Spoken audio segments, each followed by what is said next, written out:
Welcome to the Wonder Bowl in San Antonio, Texas for the 1979 MagicScore Open. Let's join our announcers as our first match is set to get underway right here on ESPN Classic.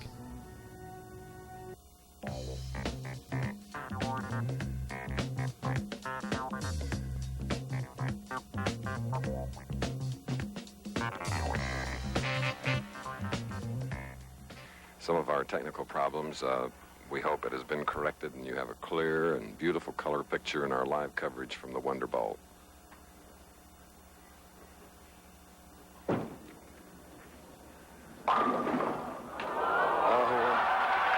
a nice break here. So Beckman gets a break and leaves the 10-pin on the left lane. And Bo, we're using the pair of 13 and 14. Well, Chris, some people might think that's unlucky, but it really makes no difference to players.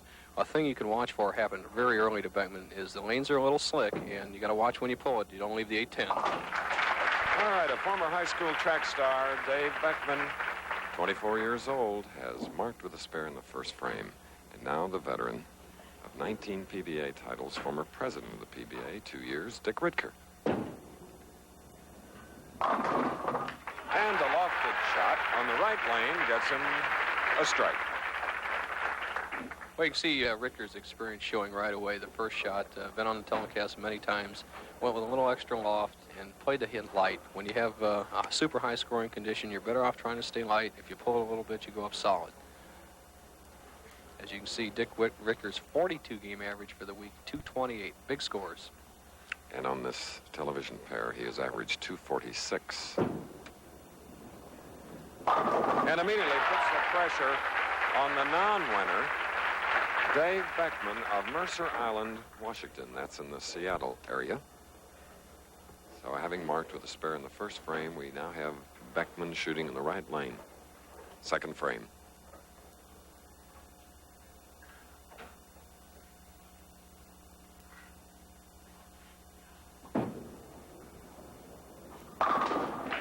Beautiful strike by Beckman, and we realize that we are still sustaining some picture difficulties, but we're working to make them better. The real nice style of Dave Beckman. All the good junior bowlers that are coming out on the tour, look at that stance. A good high follow-through, deep knee bend. Excellent. Like all the great young players we see today are a lot result of the PBA tour for many years. Watching it on television. Hoping to double.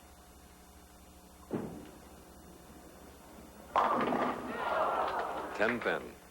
Standing room only crowd here at the Wonder Bowl, establishment of 40 lanes.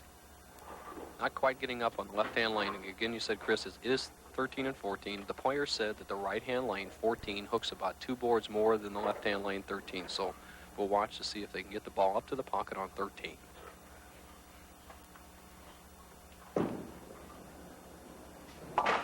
So the young professional who attended the University of Washington has marked with a spare in the third frame. Now Ritker is perfect up to this point, shooting in the third frame.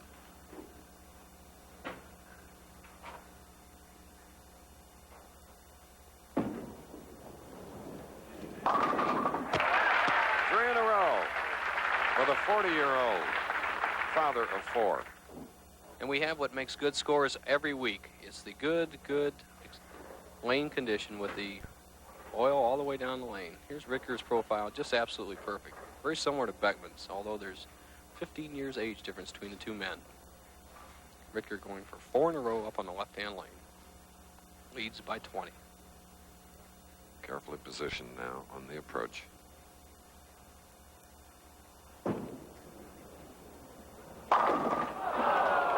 Ten pin on that lane 13 here at the Wonder Bowl. Ritker playing a little less speed on the left-hand lane. He's playing both lanes the same, and yet he throws just a little slower on the left-hand lane. And that lets the ball finish. In our continuing telco problems, we have word that the telephone company is trying its very best to correct your pictures.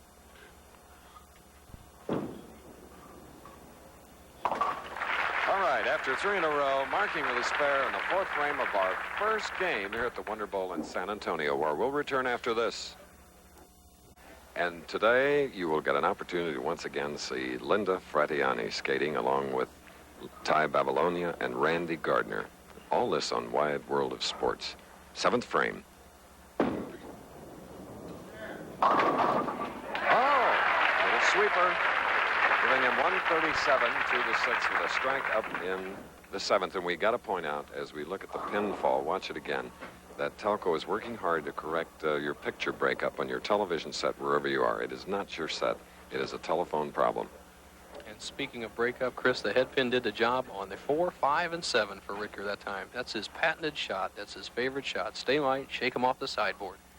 Ricker, 8th frame, can increase his lead to 29.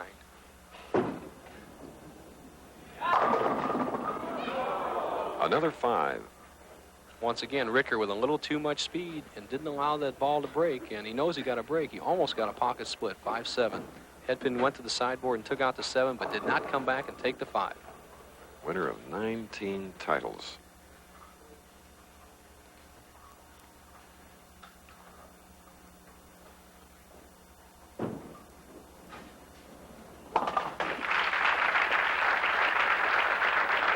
Our professional bowling tip of the week today will be on bowling etiquette. Nelson Burton Jr. Joined by Mark Roth and telling you how you should behave, whether it's on the approaches or just in the house itself. Chris Beckman's chance to really get back in the match. He could cut the lead to 9 pins with a strike here in the 8th frame. Ricker has not put him away. It could go right to the 10th.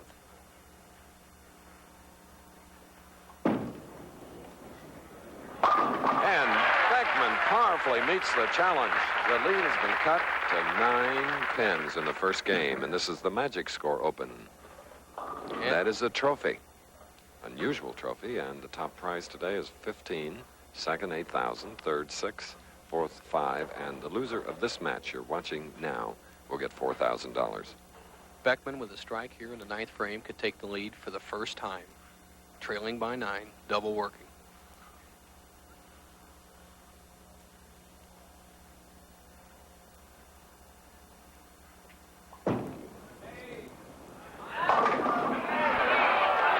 All but the 5. Once again, the left-hand lane has stopped everybody. An unemotional Dick Ricker sitting on the bench just concentrating on his own shot. But he knew that if Beckman struck there, he was in trouble. Once again, there's going to only be 10 pins separating these players as we go into the 9th and 10th frame of Ricker. Mr. Concentration right there. And Penny, Dave Beckman's wife, that's a tough position to be in.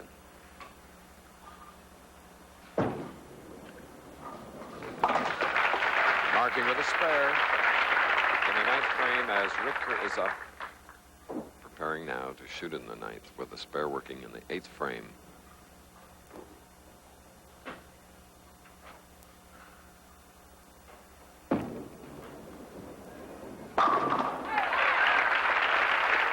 Pocket hit in the 9th for Ricker.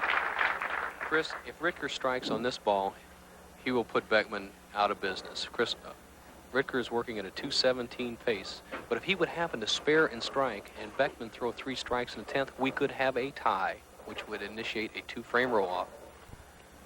Ricker leading by 10, strike working, could shut out Beckman. Imagine that, 228 average all week long.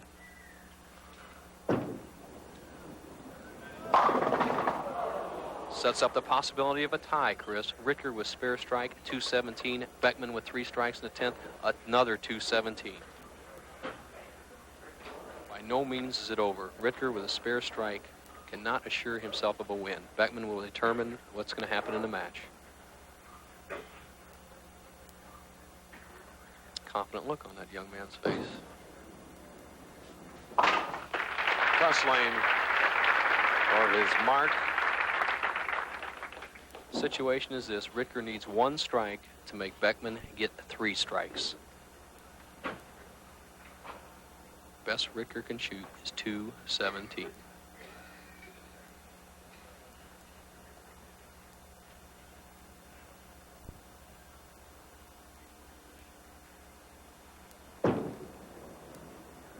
Oh.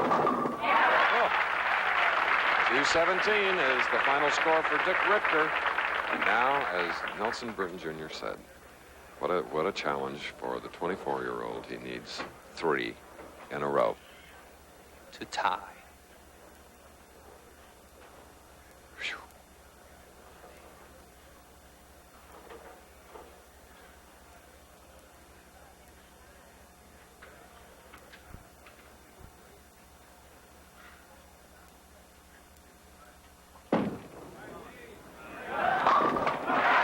No doubt about that one.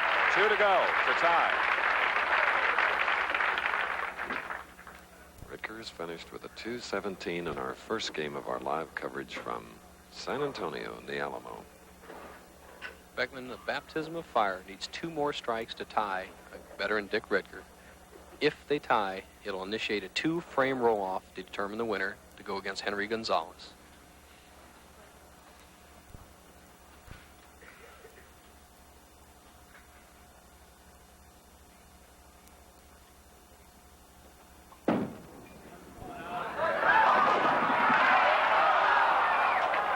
Nope. Look at that wobbly 7 and Almost brings tears to Penny's eye, but he bowled well. he certainly did. Only in his second year as a member of the Professional Bowlers Association, 24-year-old Dave Beckman. All right. Now shooting the 7th, a spare up, trailing by 44.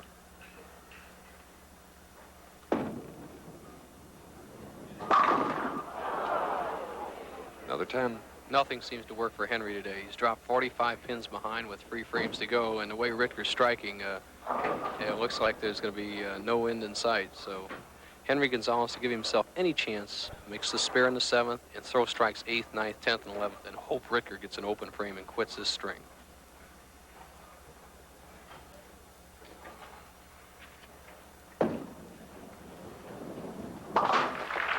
So our top 5 tournament leaders bowling here head-to-head for the top prize of $15,000. And you see the other finishers. Rich Karuba right there, just missed in a bad last game with a bad break. Bill Spigner, Mickey Hyam and Jay Robinson, AMF Grand Prix champion 1977. Frank Ellenberg, my doubles partner a couple of weeks ago. Louis Moore bowling well. Al Stoneham, you'll hear from him. And Charlie Venable bowling well. Spare up.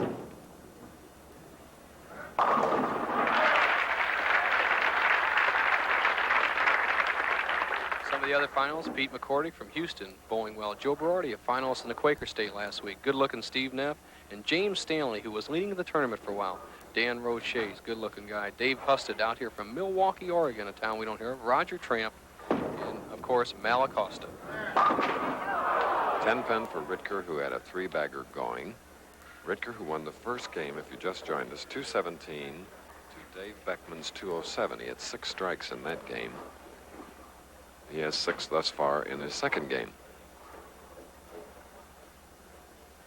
All that Ritker has to do to win this match is to mark in the 8th, 9th, and 10th, and he will go on to meet Mark Brock. The 71 and 72 player of the year, Don Johnson right up there. Pete Couture, steady every week, and Les Zykes, whose son is a new employee, Lyle Zykes of the PBA, now working in public relations and press. Ritker's job is to stay clean. He's working at a 226 pace. The best Gonzalez can do is 212.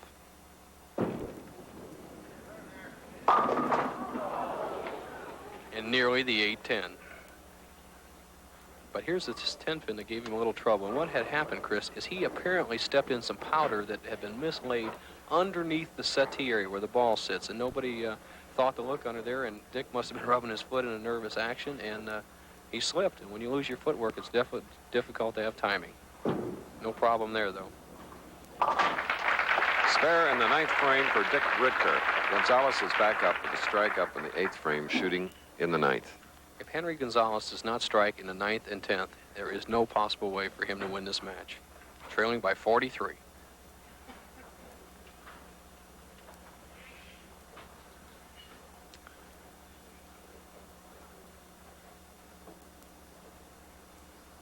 All right, double. Henry Gonzalez must keep the string alive. He needs to strike here in the 10th and 11th frame to force Dick Ritker to mark.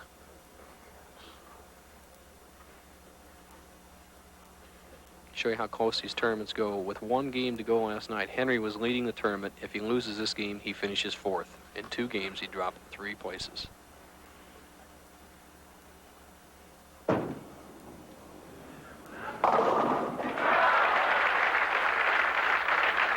He's still in it.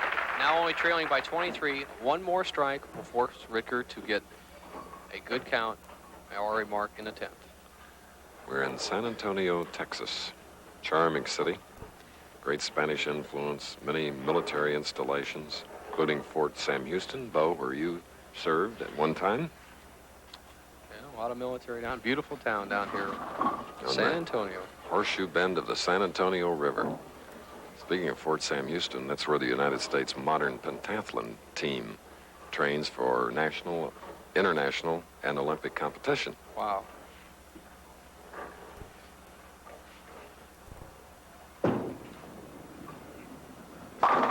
Oh, He's still in it. by virtue of 4 in a row. This shows you the importance of being what we call lined up, zeroed on the right boards. Henry Gonzalez threw the ball well at the beginning of the game, but he was standing on the wrong board. He was standing with his right foot around the 20th board of the middle. He has moved slightly to the right, 19th board, and has made all the difference. He still has a chance if Ritker opens.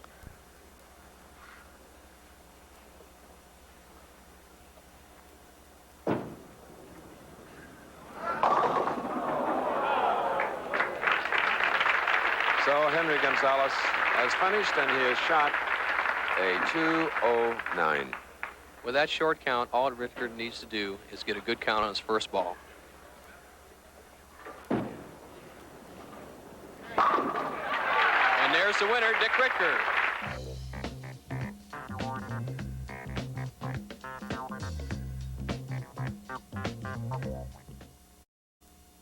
Here we go. We hope you were able to see that strike, as we know some telco problems are not giving you or sending you the great picture quality that you normally get. It is not your own television set.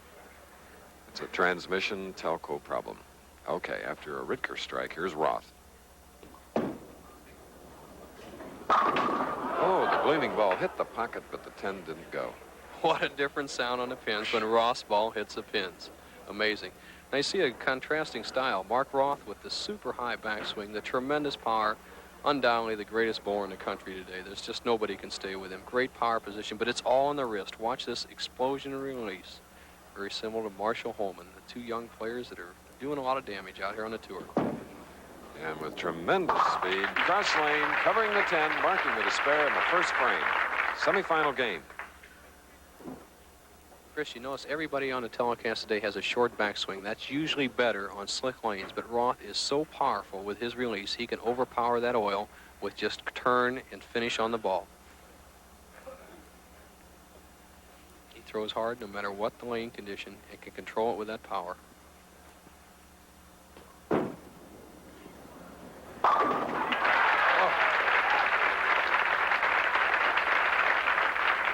Mark Roth, and watch the pins, all 10 of them. And the ball says, look out, here I come. See you later.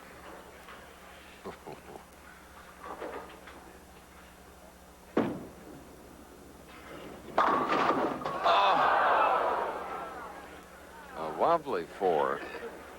Putting myself in Ritker's position, you almost have a inferiority feeling when you bowl against a fellow like Mark Roth. Dick Ritker, who is not noted for his powerful ball, but for his tenacity on the lanes and his accuracy, almost has an inferiority complex. He told me about it before we got on. He says that Roth is unbelievable with his power, and he must be working on his mind. All right, 2 frames are completed here in this semifinal game. The winner to meet Neil Burton of St. Louis. You know, we get to see Ritker in the wintertime bowling on national telecasts, and he keeps threatening to retire every year. But in the summers, he goes to Europe, Chris, and trains the bowlers over in Europe, and he really says he enjoyed it. I think he spent a lot of time in Sweden and Finland, traveled throughout Europe last year, and he's going to do it again this year. This is Ed Major from La Crosse, Wisconsin State University. Got a break in the left lane. 7 going out. And oh, how late. Watch the pin fall. And watch the head pin do this work off the sideboards. The ball hits the head pin and drives it to the left sideboard, and it becomes the most active pin in the rack, taking out the 4, 5, and eventually tilting out the 7th.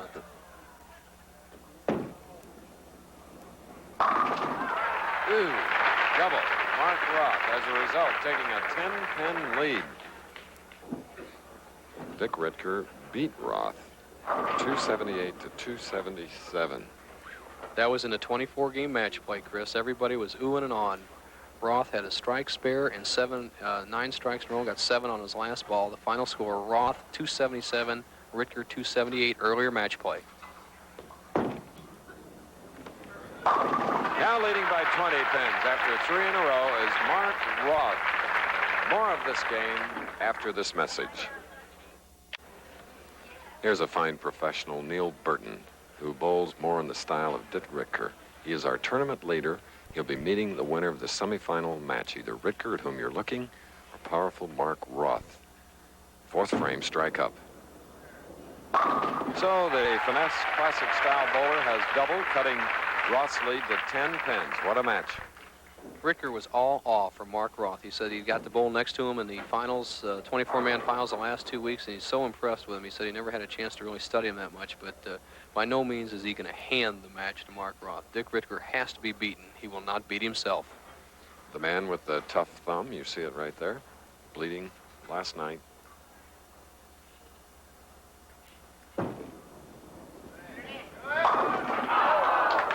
Thought he had it. 10 pin on the left lane. A solid 10, and he really needed that one to keep the pressure on Roth. That would have pulled the match even. Ritker has always been known for his great competitive ability. He seems to sneak up on you. He has that low profile, doesn't get real excited out there. He doesn't make a lot of noise, but he is very, very tough to beat, as evidenced by 19 previous championships. All right, San Antonio, where bowling is very popular, and we're back here for the first time since 1963 on the Professional Bowlers Tour. Now, Mark Roth with a 3-bagger. He'll be shooting in the 5th frame.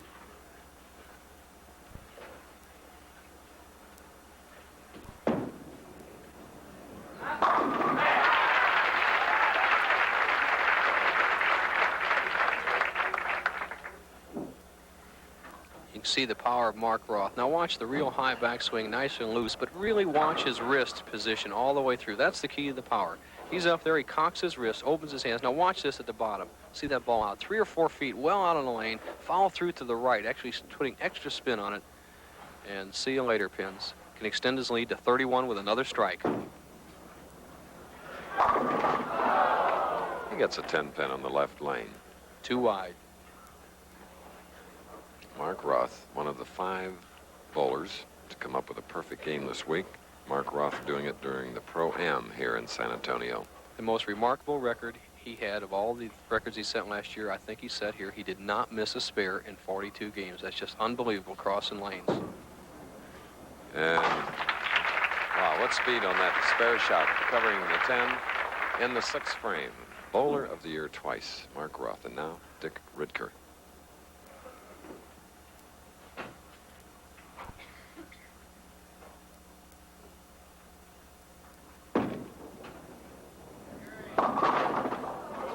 High hit, leaving the 6th. Ritker makes his first drastic mistake of the day. He's been around the pocket the first 2 games in all 5 frames of this match, but he can see the ball pulled well inside the 2nd arrow. About the 14th board he hit on that. Had no chance to keep in the pocket. In fact, got a good break by not getting a split. Routine spares, 6 pin.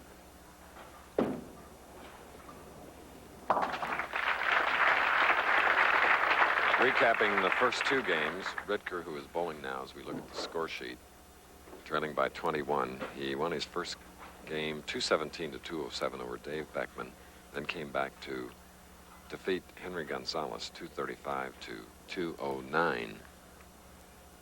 Although both these players have different styles, you can notice both how they loft the ball about 2 or 3 feet out of the lane. That's lifted out. They don't throw it out there. They lift it. Strike in the 7th for Richter. 21 pins separating these two pros. A total of 35 titles between these two, Nelson. You got it, and this man's going to win a lot more.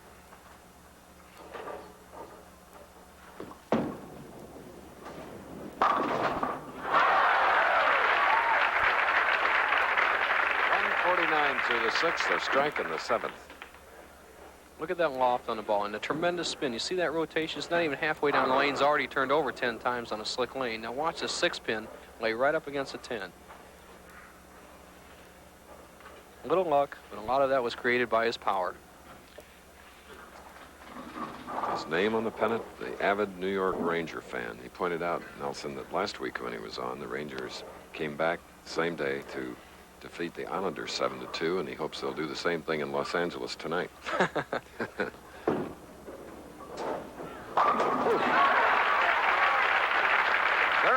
pins. Once more, Mark Roth and Rittker is up. He has a strike working, shooting in the 8th frame of the semifinal game. With that speed that Roth just used, I venture to say that nobody on the tour would consistently carry that particular strike. He just shredded the rack like they weren't even there. Ricker was back to the wall, trailing by 31, 8th frame. Strike working. So it's a double for Dick Rittker, our statistician Palmer Faudrin. And as I said, Chris, the tournament goes 42 games. We had 18 games of qualifying. You can see the 3 different leaders: Tommy Enright, Les Zykes, Mark Roth. Then after 8 games of qualifying, finals, Frank Ellenberg and Dick Ricker, who's in there. And finally, the ultimate leader so far, who still has to bowl 1 more game, my little brother. And his older brother must be saving himself for St. Louis a week from today. Is that right? Well, hopefully I can do better than I did here. Ricker with a chance to move the match down to 11 pins. Beautiful professional bowling on the Pro Bowlers Tour. Joe Antonora, Commissioner of the PBA. He's the man who puts the thing together. All of us at ABC Sports send our sincere sympathy to the Elias family in Akron, Ohio, with the death of George Elias, the great dad of children, including the founder of the PBA, our friend Eddie Elias. We're really sorry. Disappointment to all of us, Chris. Eddie Elias, such a great man, and his father, such a powerful, strong man. He was really one of my good friends. Used to give me arm wrestling tips. Run it again. All right, now, a close semifinal game. The winner to meet, Neil Burton for the 15 grand. Cross lane for Roth. Spare in the 9th frame. 198 through 8.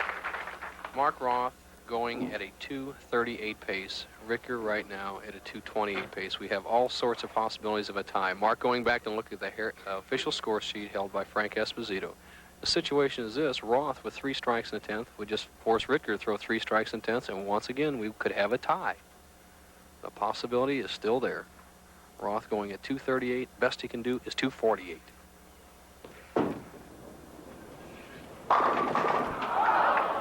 Leaving a 10 pin, and on this pair, though, he averaged 189.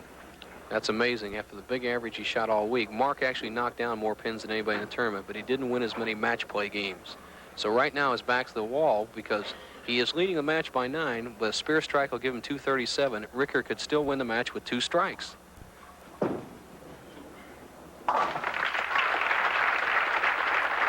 It's important that Mark Roth take his time on this shot. If he strikes on this shot, he forces Ricker to get 2 strikes to beat him. If he doesn't get a strike, Ricker only needs a strike and 9.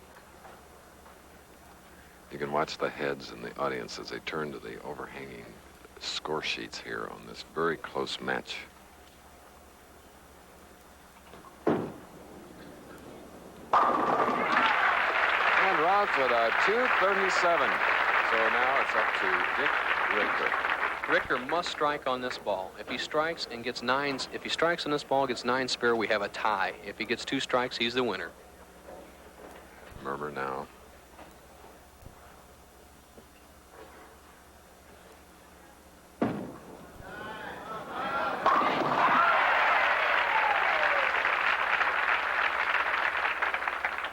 What a great clutch shot.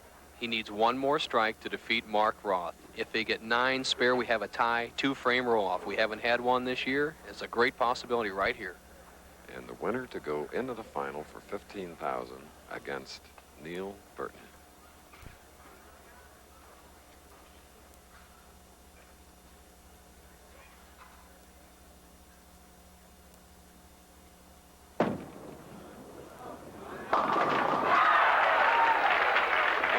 This man has been incredible with a smile. He has won 3 games in a row. Dick Ridker averaging .233, and now he will meet 32-year-old Neil Burton, Nelson Burton Jr.'s little brother. Neil Burton's opponent is this man.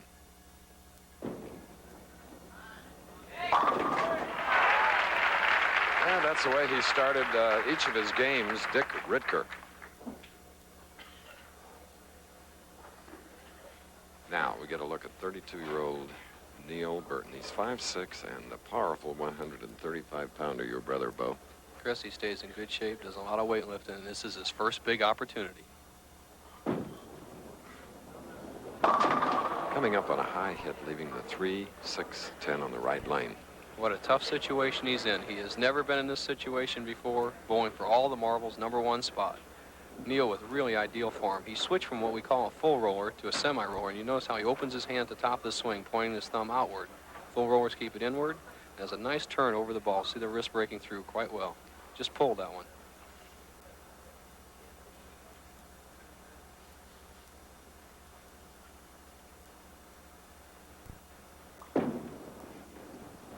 All right, well done.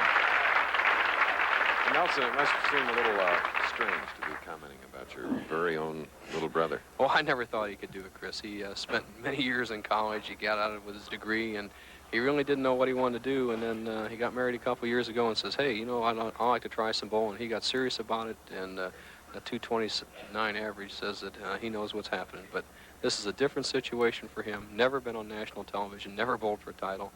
But he's a tough little competitor, I'll tell you. I hope Ridker doesn't take him too lightly, or maybe I should. Second frame. Ooh, what a way to start a championship match. 4-7, 9-10 for Neil Burton. Neil laying the ball short. He lost it at the bottom of the swing. The ball breaks through. 4-7, 9-10. Truly a tough break in this situation. He's opened the door for Ridker right out of the box. That's my sister-in-law, Pat Burton.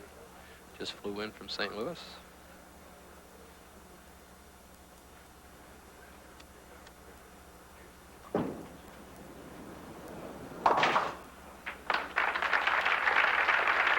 Gives Neil Burton 24 through the second. He just completed the 2 toughest frames of his life. Oh, boy. And Ridker, who is nice and loose and experienced, trying to be only the 4th man to win 20 PBA titles or more. Second frame, strike working in the first.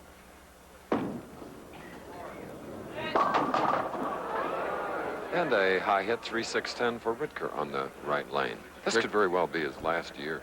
Well, you know, Chris, he's so interested in the teaching. He runs the bowling camps that are getting popular around the country, teaching young players in summer camps, spending time in Europe. And he keeps saying it every year, but with the talent he has, it's still enjoyable to use it. And as we said, going for his 20th title, the only other men that have that many are Earl Anthony, Dick Weber, and Don Johnson. Dick Weber, our host a week from today. Oh. So it's a spare in the second frame. 20 through the first, leading by 16. As we see as the day has worn on, Chris, we've been on the air an hour and 15 minutes. The right-hand lane, which everybody liked, is now breaking too much. The left-hand lane, which everybody disliked, seems to be their favorite. So Ridker up on the lane that gave him trouble, which was actually the one that led him to the wins because his opponents couldn't strike on it, is now his favorite lane. We've seen both players in this match go high on the right-hand lane. And now the left-hand lane hooking a little more should be just right. 40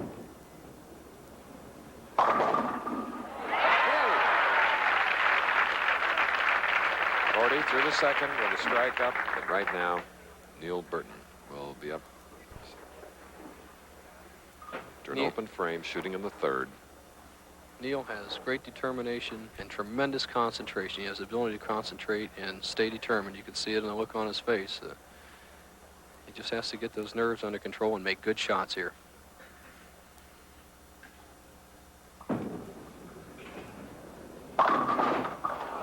Four-pin.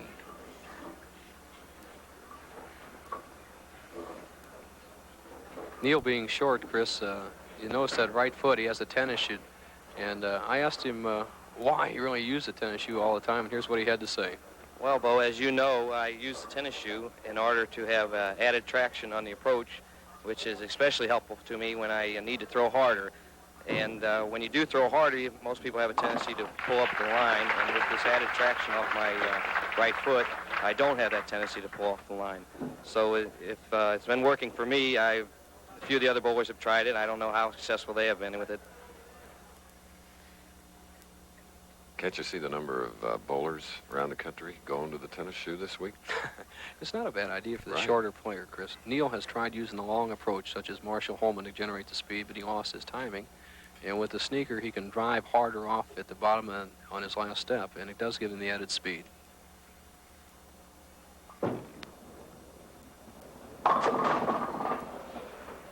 Leaving the six-pin on the left lane, looking for his first strike in this championship game. He's getting what the baptism of fire. Most people don't realize that you spend an hour sitting over in the wings, and that's the reason no tournament leader has won so far this year. These lanes have changed a tremendous amount in the amount of break and angle in the last hour and 15 minutes, and it's very difficult to acclimate in just a few practice shots before he starts.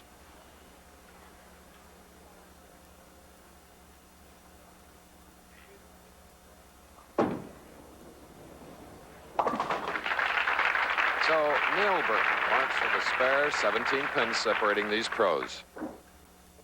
What he needs is a strike. Oh, that's got to make things a little easier. You know, the crowd senses the fact that this is the first national television appearance for Neil Burton, coming in as a tournament leader. Amazing the different situations of these two players. One is going for his 20th, one's going for his first title. Ricker has been in the Firestone, both for the titles, won many hundred thousands of dollars out here. And Neil struggling to get started. Of course, 15,000 would be a nice little starter today. Trailing by 26 can cut it to 16. Neil, who earned 21,000 last year. Mm-hmm.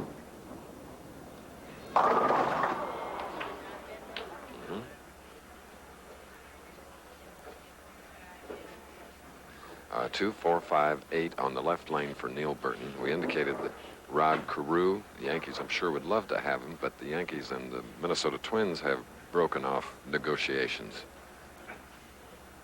Big story. Yankees are trying to build a dynasty up there. Well, they already have. Neil with a 2-4-5-8 is almost a must spare. He really dig himself a hole he can't get out of if he misses this one. Did it beautifully after a strike. A spare, the mark coming in the sixth frame. And now up is Ritker. If you just joined us, he won 3 games, defeating Beckman 217 to 207. 235, 209, and then 248 to 237. And that was the AMF Magic Score system that the players used this week. Oh, now. The tide may have turned. Ricker, a little too much speed, moved a little too deep. 8-10 split. Here's when you don't have enough drive on the ball. It looks like it's finishing good. Watch the 5 slide in front of the 8-pin, the 6 in front of the 10. There goes the 5 to the left, the 6 to the right.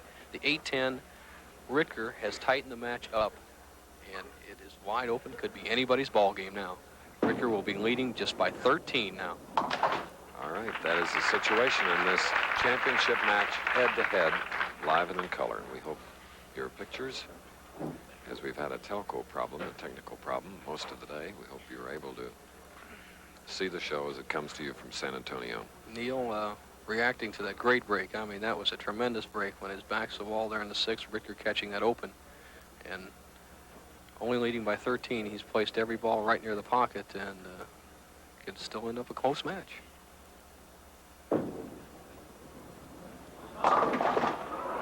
And now Ritker has a bucket.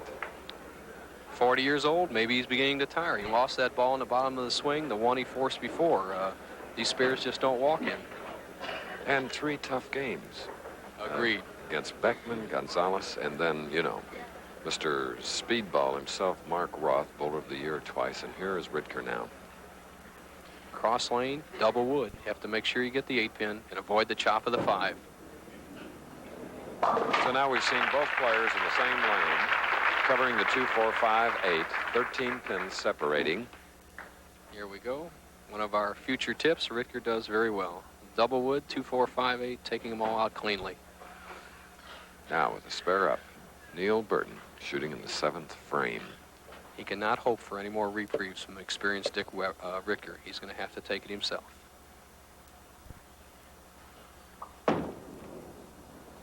All right. Strike in the 7th for Burton. He seems to have found the right-hand lane. You notice his footwork. He'll drive off very hard with that right foot on his second to last step. He takes a 5-step approach, shuffling his steps. Third. Now watch this 4th step with that tennis shoe on. He drives really hard into the line, lofts the ball well out over the line, his best shot of the match. But the key is right here. He is struck in the 5th and 7th on the right-hand lane, but to close the gap, he's going to have to hit the left-hand lane also. Can cut Ritker's lead to just 3 pins up in the 8th. Final match.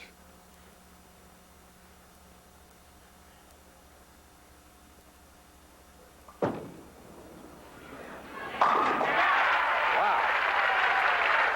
The tenacity of the Burton family. That's coming through, Nelson. Yeah, it was. And now, here is Ritker, shooting in the 8th frame. He has a spare working, leading by 3. Do not count Dick Ritker out. He's leading by 3, but the momentum seems to be changed, but he's experienced. Just like that. That strike in the 8th frame, and going back just one match, going against Mark Roth. Didn't look as though Ritker was going to make it, but he did. Well, he hangs tough in there. I said he plays that low profile, but Ritker's experienced player. He's put pressure on Neil here. This is the crucial shot of the whole tournament for Dick Ritker. If he doesn't strike here, he leaves the door wide open for Neil. 9th frame, leading by 3. With a strike up. And what a great shot he just threw. He threw his best shot of the tournament, puts the pressure back on Neil. The situation being this: Neil is trailing by 13, needs a strike here in the 9th to force both players to go to the 10th frame. Crowd is murmuring. They know the score. But Neil knows the score. Ritker knows the score. It's all coming down to the last 2 shots, a whole week's work. Tournament leader who averaged 229, 257 on this pair.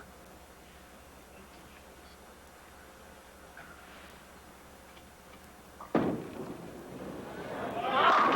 for Neil, a memorable turkey.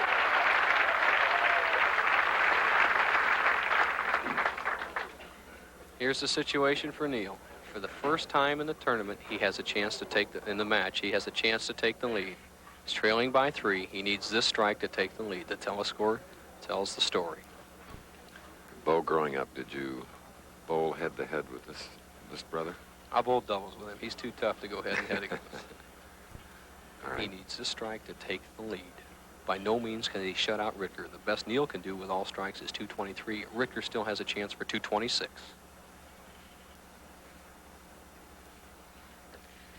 Pat Burton watching.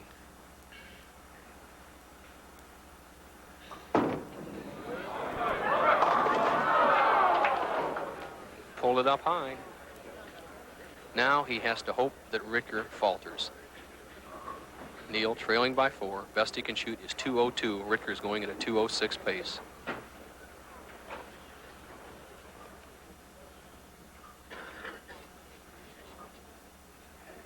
Neil now trying to cover the 3-pin.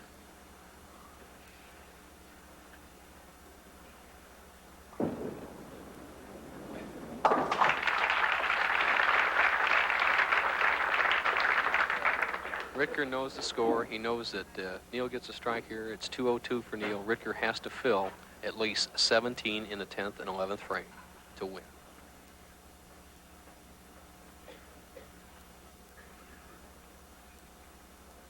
Getting that initial championship match on live national television. Bo, do you remember your first?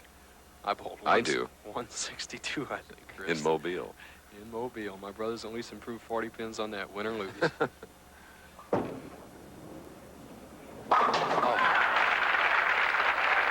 sure would have liked to have that one frame earlier. But the situation is this for Richter. Richter with a strike takes home his 20th title, becoming only the 4th man to win 20 titles. If he doesn't strike, he still has to mark to win.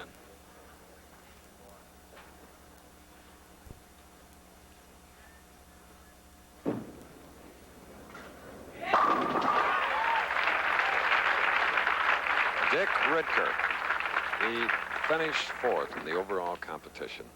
His first match was against Dave Beckman, winning at 217 to 207. Then he defeated Henry Gonzalez, 235 to 209. Then Mark Roth, 248 to 237. And in a tough head-to-head battle here against Neil Burton, the championship match.